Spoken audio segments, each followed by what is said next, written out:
ইটালিতে কেন মানুষ আসতে চায়? সাগর পথে হোক, আকাশ দিয়ে উড়ে হোক, মাটির নিচ দিয়ে হোক, পাহাড় ডাঙ্গায় হোক, ইটালিতে আসতেই হবে। কেন? ইটালিতে কি মধু? হ্যাঁ, এটা সত্য।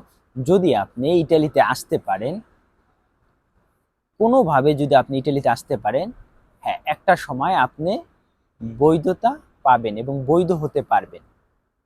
এবং এই সুযোগটা ইটালি সরকার সবার জন্য রেখেছে। এবং গত বিগত বছরে যারা অনেক দিন আগে আসছিল তারা অনেকেই বিভিন্নভাবে বৈধ হয়েছে এবং এখনো মানুষ বৈধ হতে আছে। বিভিন্নভাবে মানুষ এখনো বৈধ হচ্ছে এবং সামনেও বৈধ হতে পারবে। কিন্তু এর জন্য আপনার দরকার হবে ধৈর্য, কঠিন ধৈর্য এবং পরিশ্রমের। তাছাড়া আপনি জীবনে সফলতা অর্জন করতে পারবেন না।